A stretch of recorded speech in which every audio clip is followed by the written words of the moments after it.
bueno, ya estaba en la mira, pero como psicólogos, tanatólogos o personas que dan este servicio, de repente llegan personas con situaciones así y uno no sabe qué hacer porque escapa a los problemas normales como divorcio, ansiedad, estrés.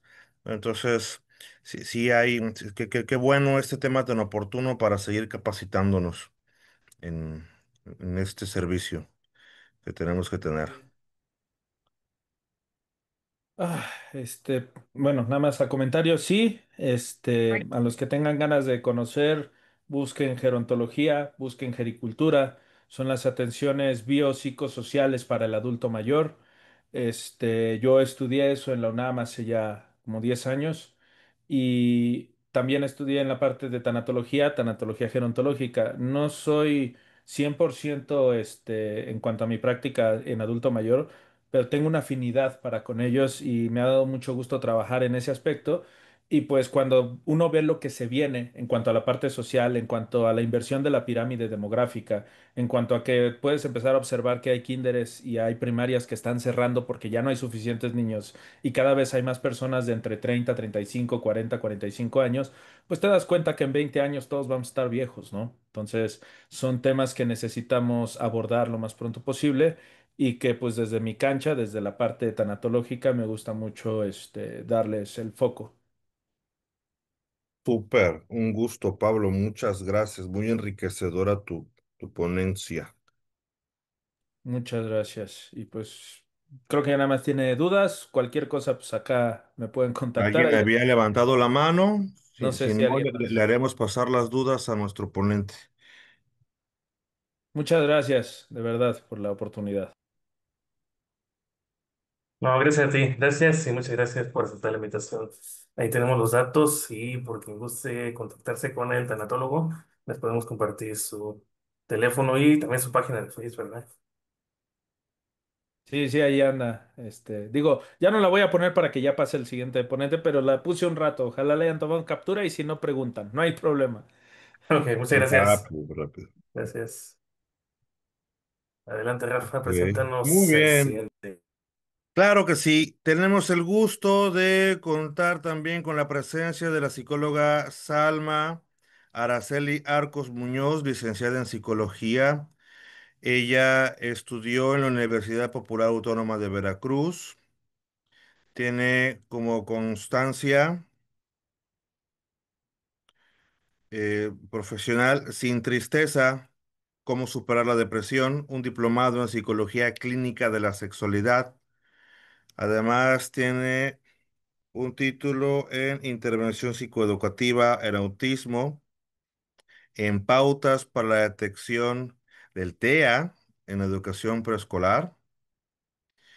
Cuenta con cursos en estrategias para la estimulación del lenguaje oral en niños y además estudios en integración sensorial aplicada. Y nos acompaña con el perfil, con el tema de perfil sensorial. Adelante, por favor, psicóloga Salma, un aplauso virtual. Adelante.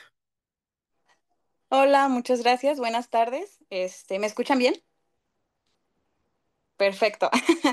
Bueno, muchas gracias por la invitación. Así es, estoy en el mundo de preescolar, trabajando lo que es el perfil sensorial. No sé si han escuchado un poquito del perfil sensorial. Y esto es acerca también de los niños neurodivergentes y también acerca de los niños neurotípicos. El perfil sensorial lo vamos a basar sobre la autora Winnie Doon. ¿Se puede cambiar a la siguiente diapositiva, por favor? Bueno, pues el perfil sensorial, según Winnie Doom, es una herramienta que nos va a ayudar a entender cómo las personas vamos a registrar, vamos a modular y vamos a responder a los estímulos sensoriales de nuestro entorno. ¿Ok? ¿No está cambiando la diapositiva? Ay, es que me está haciendo el favor el maestro Mauricio. Ahí está, bueno, como ya lo mencioné, pues esto nos va a ayudar a comprender, ¿no? El cómo van a registrar estos pequeñitos, van a modular y cómo van a responder a los estímulos sensoriales de su entorno. Esto quiere decir tanto en casa como en escuela, ¿ok? La siguiente diapositiva. Y bueno, esta autora identificó 4 patrones del procesamiento sensorial, ¿no? Están los niños que son buscadores, son estos niños que van a necesitar más estímulos sensoriales para sentirse satisfechos, ¿no? Están los evitadores, que evitan estímulos sensoriales que les van a resultar abrumadores. Están nuestros niños sensibles que son muy conscientes de estos estímulos sensoriales, pero pueden ser fácilmente abrumados por el entorno, ¿ok? Y están los niños bajo registro. Estos chicos no van a notar los estímulos sensoriales, aunque sean fáciles de percibir. Ellos van a necesitar un estímulo súper fuerte, ¿no? Y pues estos 4 patrones nos van a ayudar a comprender cómo van a interactuar con su entorno y cómo podemos ayudar a sus necesidades sensoriales. Y Winnie Doom, ahí la siguiente diapositiva, nos pone una tablita, ¿ok? Yo no me voy a meter tanto en el tema porque pues hay que manejarlo un poquito rápido, pero contestaré sus dudas. Manejamos lo que es el umbral del dolor, ¿no? El umbral bajo y el alto. El umbral no lo podemos cambiar, eso ya lo tenemos nosotros en nuestro gen, no lo podemos modificar, pero ¿qué sí podemos modificar? El cómo nos vamos a regular, ¿no? La autorregulación puede ser pasiva o activa. Como bien lo mencioné, este, los bajos registros van a necesitar un estímulo más fuerte para percibir las cosas o su entorno, ¿no? Entonces, su umbral es alto, por lo tanto, van a necesitar un estímulo súper fuerte, pero su regulación es pasiva. Después están los chicos buscadores, como ya lo mencioné, que necesitan un estímulo más fuerte para percibirlo y lo busca de manera activa. Estos chicos buscadores nos vamos a dar cuenta bien fácil cuando los tenemos en casa y en aula, ¿no? Son los niños que siempre están brincando, explorando, ya le pegó al compañero, ya está gritando en casa. Entonces, estos son los chicos buscadores. Y los sensibles, pues responden rápidamente a bajos estímulos y su umbral es bajo. Entre menos, o sea, si pequeñita sea el roce, él va a sentir muchísimo, ¿no? Y pues el evitativo también siente demasiado, pero él se regula de manera activa. Entonces, pueden ser estos chicos que ya me mordieron, ya me pegaron por no querer hacer una actividad. ¿Ok? La siguiente diapositiva, por favor. Muchas gracias. Y para explicarles un poquito más lo del umbral, bueno, como ya lo mencioné, el umbral alto significa que vamos a necesitar mucha estimulación sensorial para notarla. Aquí un ejemplo puede quedar clarísimo en una embarazada, ¿no? Cuando está en dilatación. A lo mejor ya está en dilatación 6 y no siente absolutamente nada y el doctor así de que no, ya estás por parir. Entonces su umbral es alto, ¿no? Él ya no percibe hasta que sea un estímulo bastante fuerte. Lo contrario del umbral bajo, que puede estar en dilatación 1 y sentir muchísimo. Y la autorregulación activa es cuando buscamos activamente estímulos sensoriales para calmar o estimularnos, ¿no? Por ejemplo, escuchar música, hacer ejercicios para liberar nuestra energía, ¿no? Y la autorregulación pasiva son estos chicos que se llegan a tapar los oídos, tienden a llorar un poquito. Y esta es la parte en la que sí podemos modificar con el perfil sensorial. El perfil sensorial es un test que se realiza con preguntas cotidianas. Se le hace al papá y en el entorno escolar, pues a la maestra titular. Y bueno, siguiente diapositiva. Muchas gracias. Bueno, yo aquí les puse un video, espero que se logre ver, que cargue, pero bueno, les puse un video y ven aquí un hormiguero, ¿no? Entonces vamos a ocupar estos 4 chiquititos que les acabo de explicar de su perfil, ¿no? Tenemos en registro, que como mencionamos, necesita un estímulo muy intenso. Está el buscador, que siempre va a estar en esta insaciable búsqueda. El evitador, que nos va a estar huyendo de la situación. Y pues el sensible, que es muy consciente de ella, ¿no? Entonces, bueno, tenemos un hormiguero, sale la maestra o entra la maestra al aula y les dice a estos chicos, oigan, ¿qué creen? Afuera hay un hormiguero. Este, hay que tener cuidado porque no podemos pisar las hormiguitas, hay que tener precaución al pasar alrededor de las hormigas. Empezamos con el registro, ¿sale? El bajo registro no escuchó a la maestra, ¿no? O no escuchó a su mamá y se quedó ahí sentado, ¿no? Pues no sabe qué estaba pasando y pasa encima del hormiguero. Como él necesita estímulos fuertes, no va a sentir que las hormigas se le subieron. Las hormigas van a estar por todo su cuerpo, ya se le subieron en la ropa, ya las tiene en el cuello, ya tiene las hormigas por todo su cuerpo y no lo va a percibir hasta que la mamá o la maestra le diga, oye, no, pues mira, tienes un montón de hormigas, quítate de ahí. Él va a entender que se tiene que quitar de este hormiguero porque como lo mencionamos anteriormente, son chicos que necesitan estímulos muy fuertes para lograr entender lo que está pasando en su entorno. Lo contrario, vamos ahora con el chico buscador. El buscador, yo antes de que diga que hay un hormiguero, él ya fue, metió el dedo, ya se comió la hormiga, ya le aventó la hormiga al compañero, él ya metió las hormigas a un traste con agua, él ya está en esta búsqueda insaciable porque él se regula de esta manera, él necesita, él no va a esperar a que yo le provee el estímulo, él lo va a buscar antes de que yo se lo esté dando. ¿Ok? Y pues ahora tenemos el otro lado que son los chicos sensibles, los alumnos sensibles, o en este caso si tienen hijos, pues sus hijos sensibles, que son muy conscientes de la situación. Él sabe que hay un hormiguero, no le gusta. Y estos chicos son muy emocionales. ¿Y qué pasa? Pues vamos a pasar por el hormiguero. Este niño no va a decir nada, o esta niña no va a decir nada, hasta que le pica una hormiga va a llorar, pero aguantó tanto la situación porque se regula de manera pasiva que él no me va a decir que está incómodo, ella no me va a decir a lo mejor que no le gusta pasar ahí porque son unos chicos que a lo mejor ante los demás no causan algún problema, ¿ok? Y ahora tenemos los chicos evitadores, ¿no? Estos chicos van a huir de la situación. Yo ya dije hormiguero y este niño ya se imaginó que ya tiene la hormiga en la cara y ya no va a querer salir del salón o de su casa, ¿no?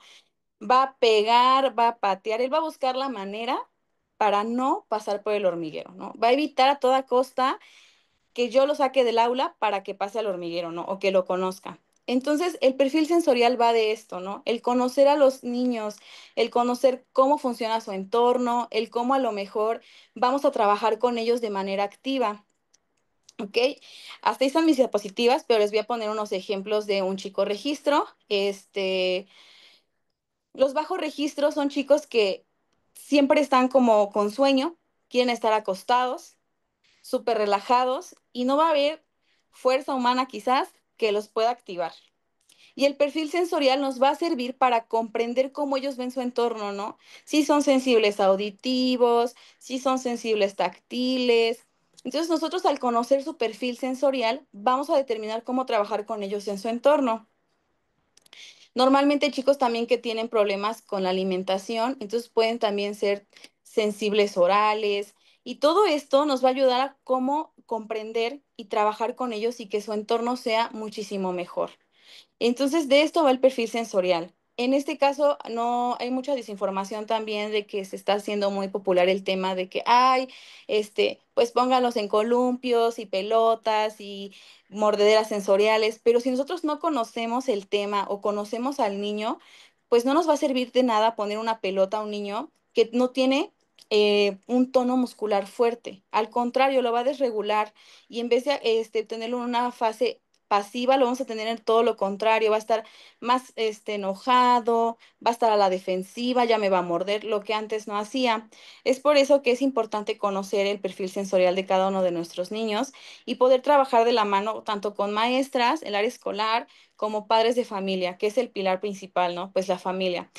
De un diagnóstico en general nos puede decir qué es lo que presenta el niño, pero lo que nos va a ayudar demasiado es conocerlo, ¿no? El trabajar con él.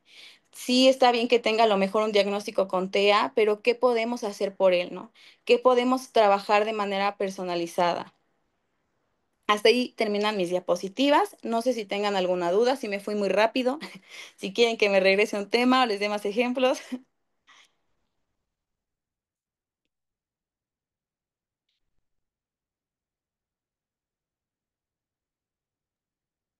Ok, muchas gracias, Sí, Salma. La verdad, muy interesante el tema. Y más ahorita que está un poquito de moda esa parte. Y sí, sobre sí, el sí, diagnosticado niños con TDAH, autismo, cuando claro. realmente se tiene que hacer un examen, híjole, una evaluación completa y entender, ¿no? También esta parte que tal vez no es que tenga tal vez un autismo, un TDAH, sino tal vez regular esta parte o tal vez sea muy sensible a nivel sensorial, ¿no? Claro, y esto nos va a ayudar pues a modularlo, ¿no? Tanto en casa como en escuela, y a lo mejor cosas que vemos como pues mal, pues no estaban mal, sino no estaban bien reguladas en su entorno. Y sí, como el entorno tiene mucho que ver, ¿no? Claro. Ok, no sé si alguien tiene alguna pregunta. Suponente, aquí nos hacen una. Ujú. Karim Aguilar nos pregunta, mediante qué técnicas se puede detectar el perfil sensorial del menor? ¿Mediante qué técnicas? El perfil sensorial del menor lo realiza psicólogos, también neurólogos, y es un perfil que va de preguntas del día a día. Son preguntas de, por ejemplo, le voy a decir una, es se tapa los oídos fuertes o ante sonidos fuertes, perdón, como una ambulancia, una licuadora de fondo. Entonces son preguntas del día a día y esto va a determinar en una escala. El perfil sensorial aquí no lo presenté, pero se maneja mediante una escala, nos va a lanzar puntajes y va a determinar hacia qué lado está. Si recordamos la tablita, menciona, por ejemplo, si tiene un umbral alto, si se regula de manera pasiva y puede salirnos si puede ser bajo registro, puede ser buscador, perdón, o sensible o evitativo, ¿no? Entonces, mediante este resultado, vamos a determinar cómo vamos a poder trabajar con este menor. Ok, muchas gracias. Y bueno, aquí Vale nos dice, excelente tema, colega, saludos. Y bueno, realmente sí, excelente tema. Yo se queda para más, otra vez por Sí, el tiempo. sí, sí, Lo que sí. sí está cortar muchísimo, ¿no? Sí, Mm. fue de mucha claridad esa tipología de estos umbrales. Muchas gracias, maestra, de verdad. Gracias, gracias por la invitación. Ah, muchas gracias a ti y gusto de verte Gra- otra vez. Gracias. Y bueno, a todos, seguimos con este 20º simposio en salud mental e integral. Y bueno, agradecemos otra vez a la también a la Asamblea Nacional de Autogobierno, quien hace posible también sus simposios, a la Sociedad del Afecto, al doctor Marco Eduardo Urueta, que es nuestro presidente del Consejo Mexicano de Psicología, a todos ellos, y bueno, también a nuestros colegas Rafa, Claudia, que nos hacen posible estos simposios, y a todos ustedes que también se les interesan esos temas de salud mental, ¿no? Hoy que estamos viviendo, híjoles, una época en donde la salud mental debe ser también algo primordial para todos nosotros. Y bueno, vamos con nuestra tercer ponente, no sé si esté por ahí nuestro tercer ponente, buscar su reseña. Edith, su reseña. También hemos visto. Un Es que momentito. no a ver todavía. No lo puedo Y ya con ella cerramos este gran simposio. Ella es Edith Cruz Hernández. Ella es licenciada en psicología por la Facultad de Estudios Superiores Iztacala, UNAM. Posgrado de especialidad en género, violencia y políticas públicas en la Universidad Autónoma del Estado de México. Tiene formación además en psicología de emergencias y desastres, terapia breve, intervención en crisis y atención a trastornos de estrés postraumático. Además es psicóloga forense con experiencia en promoción, protección, ejercicio de derechos de niñas, niños y adolescentes, con referentes adultos privados de la libertad. Derechos humanos, valoración psicológica de la tortura. Además es colaboradora de Emergency Psychiatric Triage, Asociación Psiquiátrica Mexicana, Asociación Mexicana en Psicología Jurídica y Derecho Penal, y el Instituto de Ciencias Psicojurídicas y Sociales. Además es coordinadora de mitigación en el programa de atención psicológica en desastres. Además es consultora y líder de proyectos en FD, Formación y Desarrollo en Psicología Integral, y colaboradora en distintas instituciones tales como Universidad Autónoma del Estado de México, Red Corporativa Mujeres Trabajando, Somos Ciencia, Instituto Mexiquense del Emprendedor, Secretaría de Educación Pública del Estado de México, PERMA, Cultura y Resiliencia, Vinland Solution, SADCB, y bueno, entre mucho, mucho, mucho más. Híjoles, tiene un currículo muy, muy amplio, muy grande, y bueno, yo le doy la invitación y la presentación a esta gran colega Edith Cruz. Adelante, colega, el escenario virtual es todo suyo. Bienvenida. Hola, muchas gracias. Un gusto saludarles. Bienvenidas, bienvenidos. Qué honor estar aquí. Muchas gracias por la invitación. Y pues justamente el tema del que vamos a hablar hoy se trata de la posvención en el caso de suicidio, la importancia del apoyo a las personas sobrevivientes. Como bien sabemos, justo el día de mañana conmemoramos el Día Mundial de la Prevención del Suicidio, que desde el 2003 la Organización Mundial de la Salud pues ha venido instituyendo y año con año se realizan actividades justamente muy enfocadas en este tema de la prevención, lo cual es fundamental. Esto es algo que definitivamente debemos tomar en cuenta. Sin embargo, a veces estas situaciones pues no son suficientes y lamentablemente los suicidios llegan a consumarse. Precisamente hoy vamos a hablar de qué pasa después de que el suicidio se consuma, ¿vale? Si son tan amables de confirmarme si mi presentación sí está corriendo, porque creo que Está corriendo, solamente que se ve como las demás. ya, Digo, no hay detalle, pero dame un segundo, entonces déjame, voy a la pantalla completa, porque si no me voy a hacer bolas yo solita.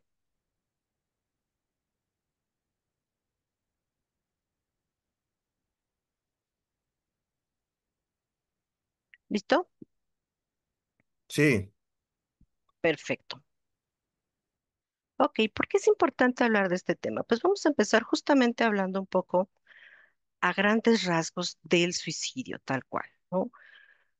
Y esto nos va a dar cuenta justamente del por qué hablar de posvención es importante. Bueno, en cifras así a grandes rasgos tenemos que hoy día una de las principales causas de defunción entre personas de 15 a 29 años es justamente el suicidio. De hecho, es la que ocupa el tercer lugar en importancia. Otro dato también que nos puede llegar a impactar es que más de 700,000 personas al año fallecen por suicidio. Esto más o menos implica una muerte cada 40 segundos. En el tiempo que llevamos ahora platicando, lamentablemente ya varias personas se han quitado la vida. Eh, Otro dato interesante a considerar es que justo la mayoría de los suicidios, el 73% de hecho, ocurren en países de ingresos bajos o medianos, los que le llamamos países subdesarrollados o en vías de desarrollo. Curiosamente, México está dentro de esta categoría. No es que no exista el suicidio en otros países donde sus ingresos sean mayores, sin embargo, entre todas las condiciones que dan cuenta de eh, las causas que llevan a tomar la decisión de quitarse la vida, pues una de ellas obedece a las condiciones económicas, políticas, sociales, culturales, ¿no? Son varias las que encontramos ahí.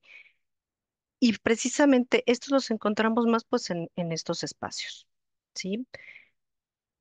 Fíjense, aquí hay otro dato perturbador, dirían por ahí. La mortalidad por suicidio es superior a la mortalidad total causada por la guerra y los homicidios. Como sabemos, hoy día estamos en una situación en Medio Oriente en donde la guerra es un factor importante de pérdida de vidas humanas. Sin embargo, aún así, los números de fallecimientos por suicidio rebasan estas cifras en un 57%. Esto definitivamente genera una preocupación y sobre todo una necesidad de intervenir respecto a esto. Por eso es que tantos programas hoy día tenemos en tanto la prevención del suicidio. Otro dato importante a considerar es que la mortalidad por suicidio es mayor en varones que en mujeres. Curiosamente, quienes tienen más intentos son las mujeres. Sin embargo, ellas usan elementos o vías menos letales que los varones, aunque los intentos de los varones son menos, suelen tener más efecto o suelen lograrlo precisamente porque las vías que ocupan son de mayor letalidad. Y finalmente, por cada persona que se suicida en el mundo, hay 20 que lo han intentado al menos una vez y aún, y esta palabra es importante, aún no lo logran. Con todo esto es necesario pues poner el foco de atención en este tipo de temas, ¿no? Hoy día la misma Organización Mundial de la Salud en este eh, proyecto que tiene de prevención del suicidio, hace un llamado a cambiar la narrativa. Por mucho tiempo, el tema del suicidio ha sido considerado un tabú, ha sido algo de lo que no se habla, se esconde, no les des ideas, no lo menciones, cambia la palabra, no digas suicidio, porque eso puede generar el contagio y que las personas y que sobre todo las personas jóvenes busquen esta alternativa como solución a los problemas. Lo que se sabe es que esto no es cierto, al contrario, entre más información tengamos respecto al tema, la probabilidad de atenderlo y tomar acciones preventivas es mucho mayor justo para evitar que estos intentos que se cometen diariamente no lleguen a un suicidio consumado. ¿Listo? Ok. ¿Qué pasa con el duelo por suicidio? Un poquito antes Pablo nos hablaba pues justamente de estas reacciones que se pueden esperar ante las pérdidas y una de las pérdidas que más impacto nos generan es justamente la que corresponde al fallecimiento de una persona cercana.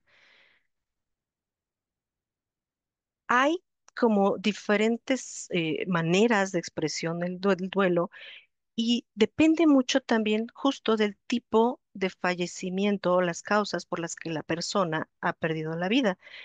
De alguna manera, hay duelos que podemos anticipar, que podemos prever y que eso nos ayuda hasta cierto punto a transitar por él de una manera quizá un poco eh, menos difícil. No quiero decir más sencilla porque no lo es, pero de alguna forma en este paso natural de lo que implica vivir el duelo por el fallecimiento de alguien más. Por ejemplo, en aquellos casos en los que es una persona ya de edad muy avanzada o que tiene una enfermedad terminal que está atentando ya contra su dignidad o su calidad de vida, de alguna manera esperamos el desenlace del fallecimiento y aunque nos duele y aunque tenemos un proceso de duelo importante, no es lo mismo que reconocer que la persona decidió por propia mano quitarse la vida. De tal manera que por su propia naturaleza, bien nos lo dice Claudia Fine, el suicidio es diferente de otras muertes. Aquí el elemento clave es la decisión de la persona y el no poder comprender qué pasó alrededor de esta decisión que tomó. Ojo, es muy importante considerar que siempre la decisión del suicidio es personal. Hablamos de elementos externos, hablamos de condiciones ambientales, y todas las que podemos encontrar, que de alguna manera impactan o detonan esta decisión. Sin embargo, el que la persona lo logre o que intente hacerlo es propia. ¿Ok? Entonces, ¿qué pasa también con cómo vivimos el duelo cuando la pérdida es precisamente por suicidio? El impacto que nos genera es mayor. Y como veíamos en los datos anteriormente, sobre todo ocurre principalmente en personas jóvenes. No quiere decir que personas de edades mayores no lo hagan. Incluso también ya en niños se han visto casos de suicidio. Sin embargo, por esta cuestión estadística, el mayor rango de edad pues corresponde a estas etapas juveniles de la vida. Hablamos entonces de muchos elementos ahí que se involucran en este duelo y que pueden dificultar transitar por él de manera efectiva. ¿Ok? El pensar que fue la misma persona, el pensar que era joven y tenía proyectos, planes a futuro, etcétera. Y sobre todo, un elemento muy importante que queda en los sobrevivientes, la culpa. ¿Cómo lo pude haber evitado? ¿Por qué no me di cuenta? Es que yo no sabía qué hacer. Esa condición del hubiera evitado, estos hubieras también generan en las sobrevivientes una situación de mayor dificultad para transitar el duelo por suicidio. Precisamente por eso es importante la posvención. Ya decíamos y hemos reconocido que en el suicidio hay como principalmente tres momentos, el antes, durante y después. En el antes es donde la mayoría de los esfuerzos se concentran justo en esta condición preventiva, el hablar abiertamente del tema, el estar atentos a las señales, etcétera. En el durante es cuando justo está la actuación suicida y entonces ahí implica toda una serie de movimientos, principalmente por parte de los elementos de salud, para contener la situación y evitar que el suicidio se consume. Y un tercer momento del que, curiosamente, por cierto, casi no se habla, es qué pasa después. Como que pareciera que todo termina en el momento del fallecimiento, con lo que implica el ritual, el duelo, sí, pero ya decíamos, no es lo mismo un duelo natural o por causas distintas, sea la que sea, a un duelo por suicidio. Por lo tanto, como uno de los componentes clave de esta respuesta al suicidio que vemos en estos tres momentos, implica justamente el aplicar una serie de acciones, estrategias que nos ayuden a favorecer el manejo tras el hecho suicida en las personas sobrevivientes. Y de manera natural podemos pensar al primer grupo o al primer elemento que impacta esta situación es la familia. Evidentemente, son las personas con mayor cercanía. Sin embargo, es sabido también que las respuestas o las reacciones ante la noticia de un suicidio se extienden más allá de este grupo familiar. Afecta a amigos, colegas, a la comunidad, el entorno, genera todo un movimiento en algo que se conoce como un duelo por suicidio o incluso una condición traumática después del acto suicida. Por lo mismo es que es importante actuar en este mecanismo de posvención desde diferentes elementos o diferentes ámbitos de acción. Empezamos, claro está, por el familiar, pero también podemos hacerlo desde desde esta condición comunitaria, ya decíamos, puede ser los vecinos, puede ser los compañeros de trabajo, los compañeros de escuela, maestros, gente cercana que no precisamente es de la familia, pero que de alguna forma ha tenido este contacto con la persona fallecida y que también implica para ellas pues una respuesta emocional importante, ¿sale?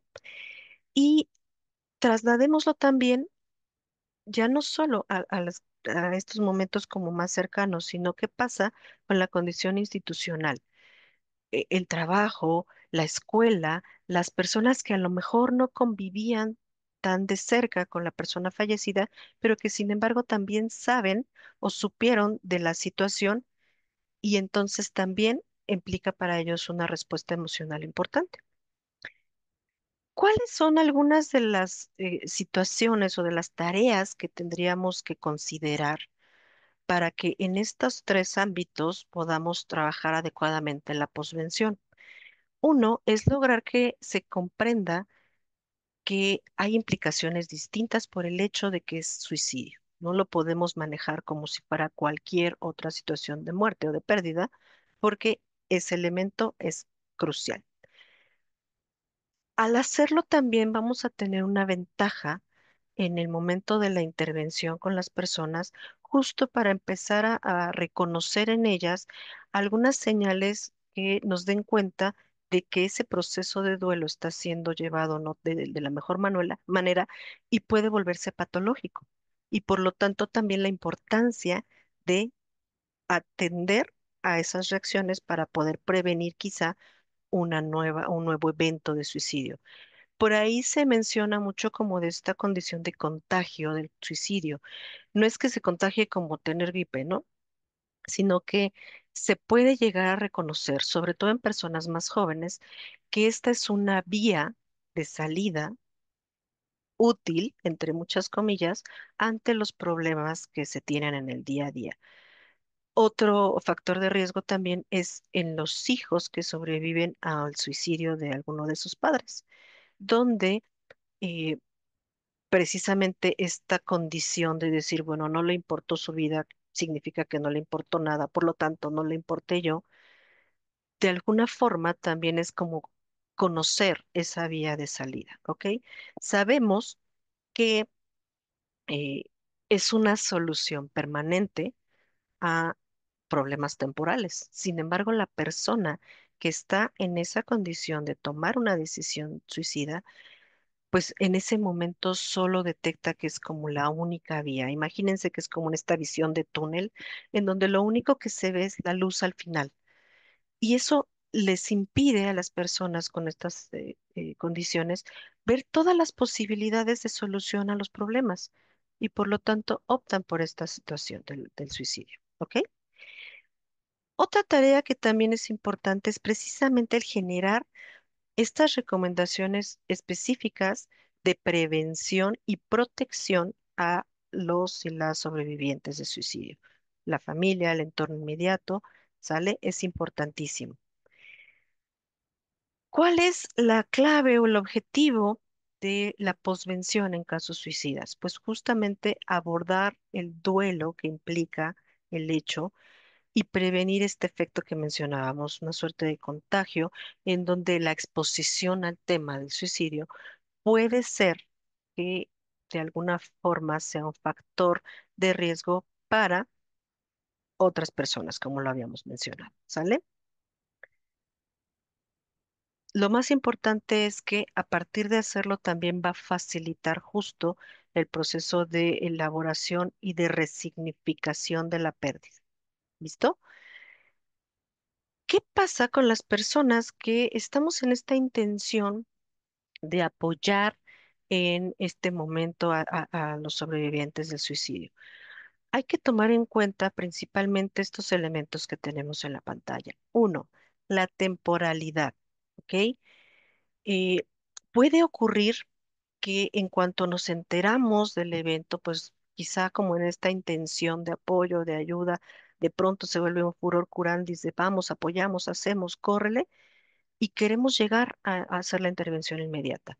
Esto no es posible. Recordemos que al final también para las personas sobrevivientes implica no solamente el shock de la pérdida, sino todo lo que significa la cuestión de trámites, de preparativo, porque acuérdense que es algo súbito, es algo para lo que no estamos preparados. Si de por sí México es uno de los países con menos condición de prevención respecto a esta parte del duelo, me refiero a quizá contratar un plan de prevención o más bien de atención en el caso del fallecimiento que implique pues todo lo que es los trámites, el espacio que se va a ocupar, la manera en que se va a trasladar el cuerpo, etcétera, pues ahora con una condición tan súbita como el suicidio, pues evidentemente requiere mucho más de hacer este proceso de elaboración de la situación. ¿Ok?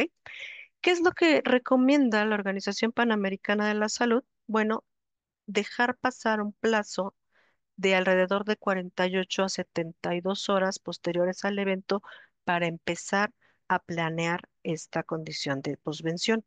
Todavía hasta dentro de los 2 meses siguientes es esperado que el impacto y sobre todo la emergencia emocional, la reacción que se tiene ante esta situación esté presente. Por lo tanto, este es el momento adecuado para poder intervenir. ¿Ok?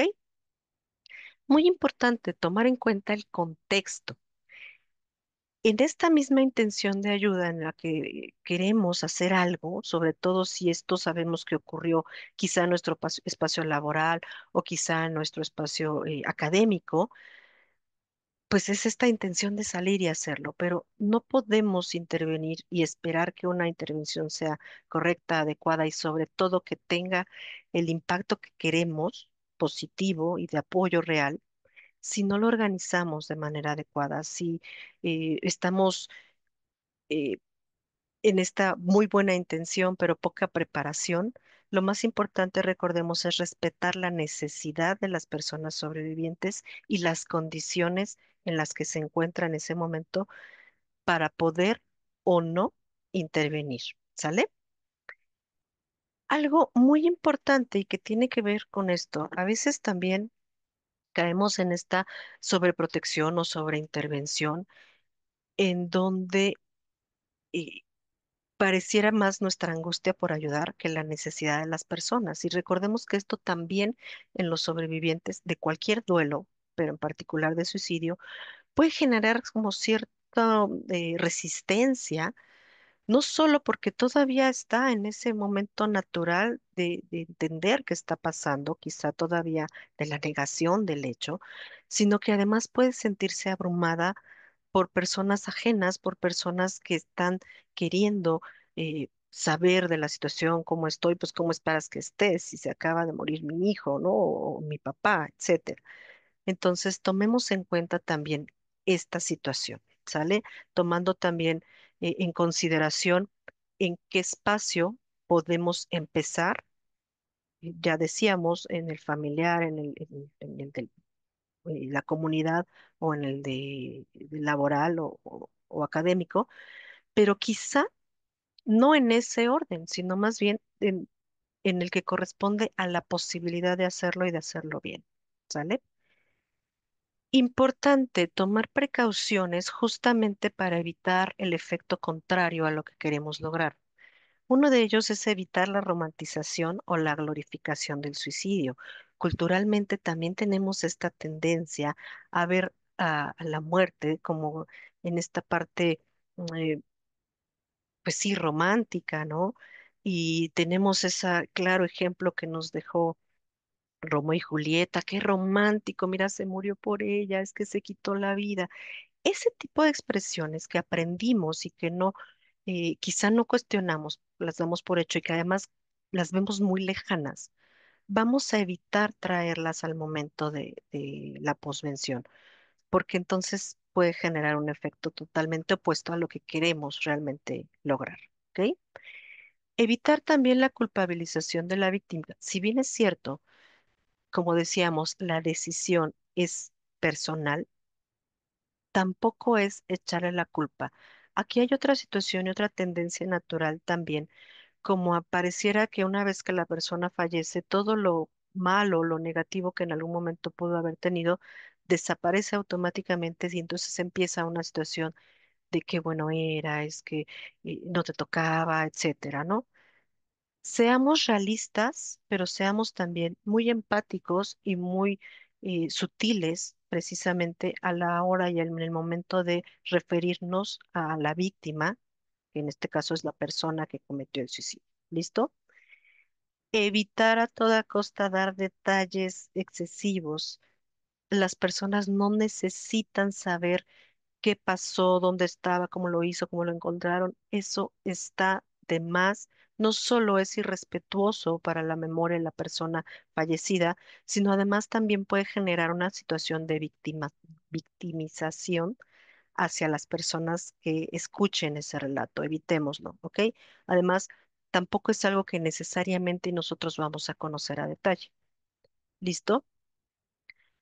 Evitemos entonces también comentarios quizá muy de buena intención, pero también del sentido común, está en un mejor lugar, ya no sufre, ya está descansando, etcétera. Eso tampoco ayuda.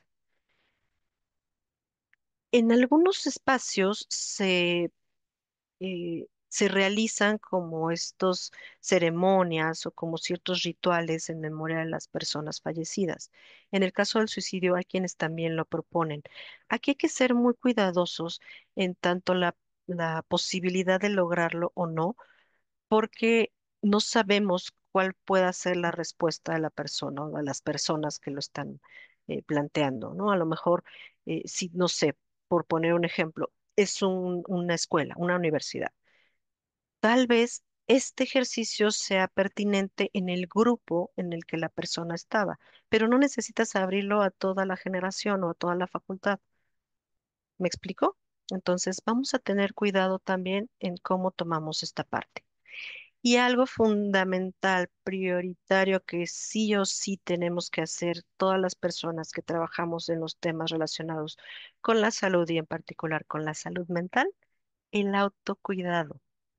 Consideremos que, y aquí hay muchos y muchas colegas, sabemos casos difíciles, que el escuchar situaciones dolorosas no es fácil, por lo tanto nuestra responsabilidad principal es también procurar nuestro cuidado.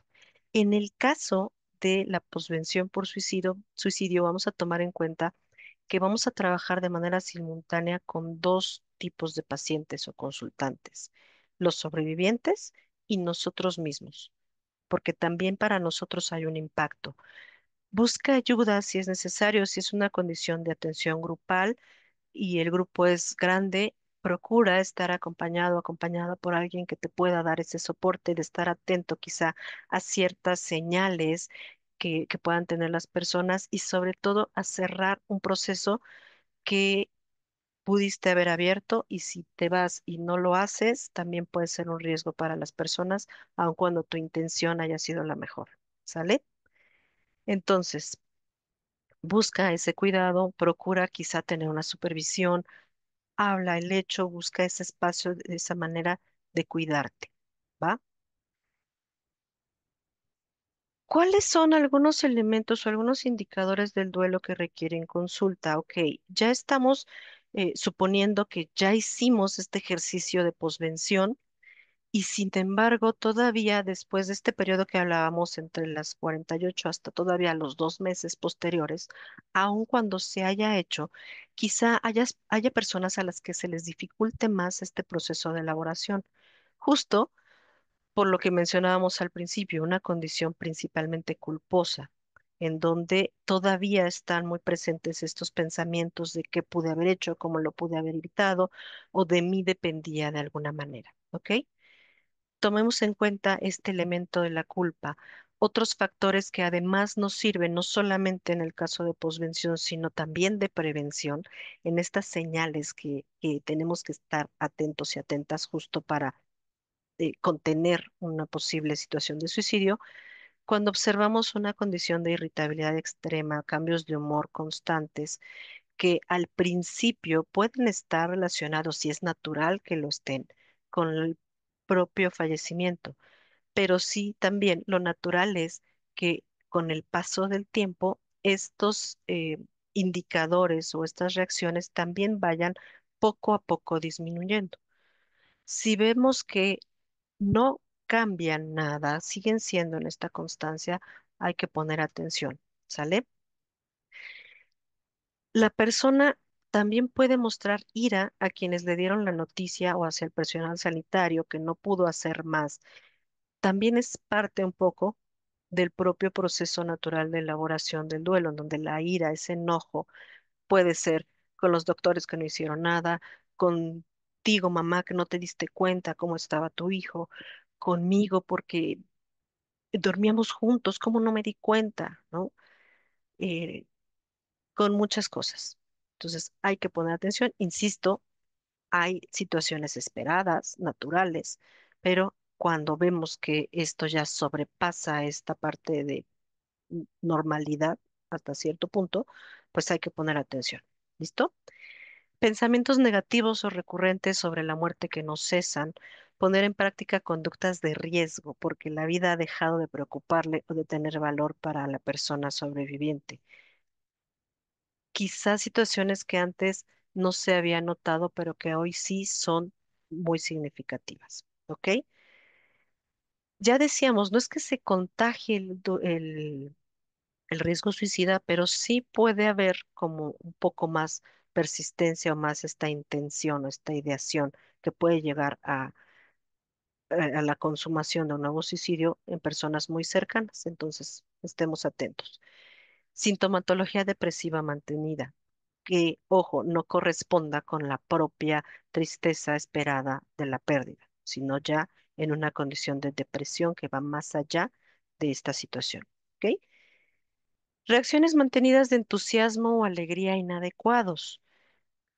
Ok, mira, lo está tomando tan bien, hasta parece que no pasó nada y pareciera que eso nos deja tranquilas, tranquilos, ¿no? Ocurre también que puede haber ahí un proceso de negación y que en el momento que haga contacto con lo que sí ocurrió y le, como decimos comúnmente, le caiga el 20, detone también una situación totalmente opuesta. El que haya consumo de sustancias en donde ya no hay posibilidad de retornar a mi rutina habitual porque todo el tiempo estoy con estos pensamientos, con esta intención, con esta tristeza que no me suelta para nada. Cuando la persona también se aísla por completo de situaciones que antes podía disfrutar y ahora ya no lo hace, que asuma responsabilidades que antes no asumía, pero que además influyen en su vida social. ¿Qué pasa? Muchas veces, y también es parte de lo esperado cuando hay una pérdida, sobre todo los hijos varones mayores asumen ahora como este papel del padre o de la figura que se perdió y ahora son el hombre de la casa, ¿no? Hasta cierto punto es esperado, puede ser natural, ¿no? No precisamente sano, pero siempre y cuando haya esta claridad en que no eres esa persona y puedes deslindarte de la situación, no pasa nada. Pero si empieza a actuar como tal o si ya es tal su intención de estoy aquí para todos y ahora yo los cuido para que no vuelva a pasar y esa condición implica que deje de hacer otras cosas, ahí ya no es tan sano, ya puede ser algo patológico. ¿Listo? Y no querer tocar las cosas de la persona fallecida. Esta situación en donde pasan años y la habitación está eh, intacta y la mamá entra y limpia todos los días y está en esta intención de va a regresar, algún día va a volver. Sabemos que no hay vuelta atrás y hay que atender a esas señales que otra vez al principio pueden ser naturales, pero que después de un tiempo ya no lo son. ¿Listo? Ya para cerrar. Ya nos pudiéramos o ya nos pudimos dar cuenta un poco de justo la importancia de la posvención, porque en esta condición cíclica también la posvención nos puede ayudar a ser por sí mismo un elemento importante de prevención de un nuevo evento. Y hay que considerar que la mejor posvención va a ser aquella que realmente haya logrado amortiguar o mitigar los efectos negativos que tiene el suicidio en las personas sobrevivientes y sobre todo que a partir de esta posvención se logren prevenir intentos o consumaciones del acto suicida. Y pues hasta aquí, muchas gracias, hasta aquí mi presentación. Si hay alguna duda, comentario, queja, sugerencia, Bueno, ahora muchas es cuando. gracias, apreciable colega. Gran información que nos acaba de compartir esta tarde en tan poco tiempo y precisamente como estamos en el mes, ¿no?, para la prevención del suicidio, un excelente tema, la verdad, que hay que abordarlo siempre. Y bueno, aquí nos pregunta Liliana Fuentes Córdoba. Dice, entendiendo el sentimiento de culpa del o los sobrevivientes, ¿cómo abordarlo?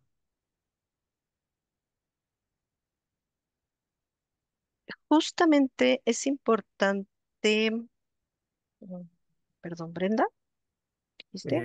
Claudia, Eh, no. no, Liliana, perdón, Liliana. gracias. Y es abordarlo como tal. Primero, deslindar esa culpa, deslindar esa responsabilidad, retomar el hecho de que, como hemos venido mencionando, es una decisión personal. ¿Qué pasa si ya de por sí en la persona sobreviviente hay esa carga y tú le dices, pues, ¿cómo no te diste cuenta? Es que te estaba dando muchas señales, es que ya tenía un intento, ¿por qué no lo atendiste? Etcétera. Y eso va a ser el efecto totalmente contrario. Y entonces a partir de esta condición de culpa sí podemos poner en riesgo porque la sensación de incapacidad de haber hecho algo sobrepasa lo que sí hicimos.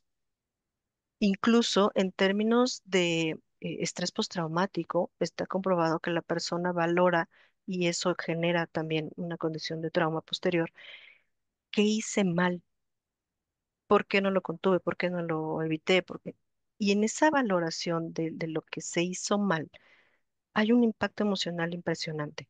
Entonces, abordarlo así tal cual, Liliana, no es tu culpa, no, no vamos a, o al menos no al principio, sino durante el transcurso del proceso, abordar sí la responsabilidad, pero no desde esta condición de culpa. Además, recordemos que culturalmente hablando, también tenemos como muy aprendida esta relación directa entre culpa-castigo.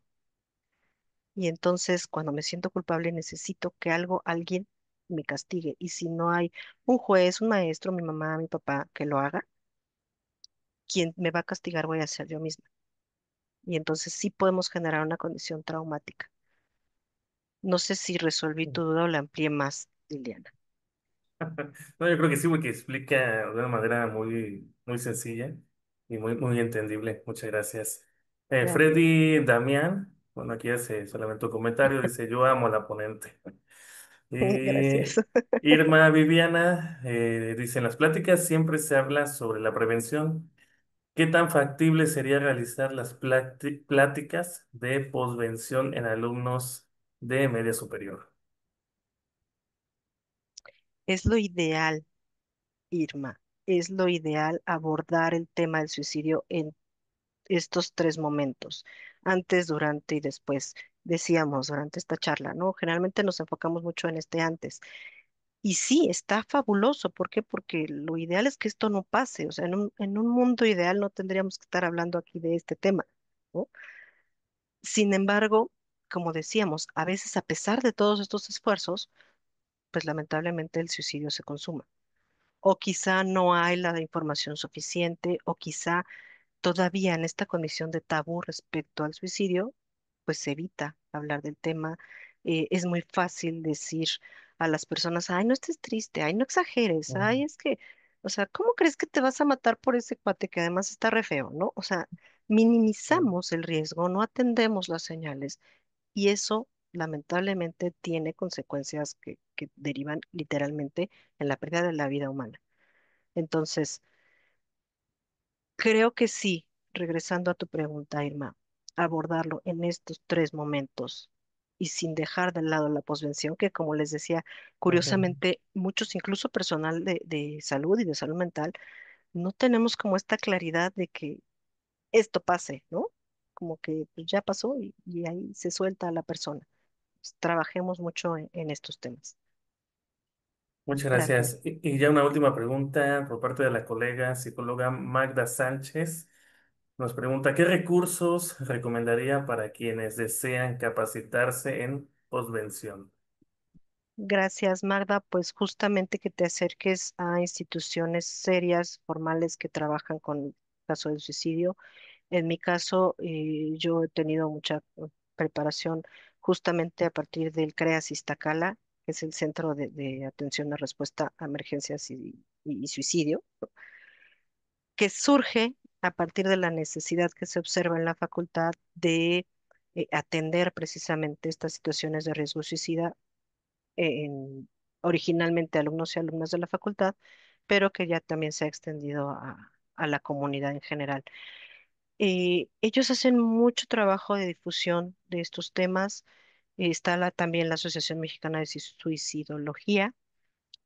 Sí acércate precisamente a estos organismos que te pueden dar no solo la información, sino una capacitación adecuada, sensible y respetuosa respecto al tema y sobre todo que todas y todos tengamos esta posibilidad de saber qué hacer cuando esto ocurre. Muchas gracias. Muchas gracias, colega psicóloga Edith Gracias. Cruz. La verdad, muy enriquecedora esta plática, esta ponencia y cerramos realmente con un tema muy importante. Y muchas gracias a todos los ponentes que nos acompañaron el día de hoy, que se tomaron un poquito de su tiempo y compartir un poco, solamente un poco de su gran conocimiento y práctica que realizan día a día, ¿no? Y a todos ustedes que nos acompañan esta tarde, que también estamos aprendiendo todos juntos aquí a cuidar nuestra salud mental. Muchas gracias y bueno, yo quiero agradecer también a mi amiga Claudia, Alberto, Rafa y bueno, un servidor, psicólogo Mauricio, quienes apoyamos para que se lleven a cabo estos simposios junto con la Asamblea Nacional de Autogobierno, Sociedad del Afecto y bueno, nuestro presidente de la Consejo Mexicano de Psicología, Marco Eduardo Murueta. Y bueno, yo le cedo el micrófono y el escenario virtual a mi amiga Claudia Heréndira. Muchas gracias, colega Andy. Gracias a todos. Gracias, Mao. Bien, pues hemos llegado a la parte final y a lo largo de este simposio nos han compartido sus conocimientos, excelentes colegas. Gracias por ello, que nos recuerdan también la importancia de seguir trabajando de una manera conjunta por una salud mental integral. Agradezco profundamente también a mis amigos, colegas Beto, Mau, Rafa y también a los ponentes del día de hoy. Felicidades, felicitaciones. Se les hará llegar su constancia a la brevedad. También muchas gracias a los asistentes, que sin duda pues su asistencia y su compromiso de estar aquí también mes tras mes, pues habla mucho, ¿no? También de este compromiso en la salud mental. Y bien, pues el simposio concluye. Un agradecimiento también al Consejo Mexicano de Psicología, al Proyecto de Sociedad del Afecto, a la Asamblea Nacional de Autogobierno, al doctor Marco Eduardo Murueta Reyes. Gracias porque, bueno, son un gran pilar para este simposio. Nos vemos el siguiente mes. Gracias.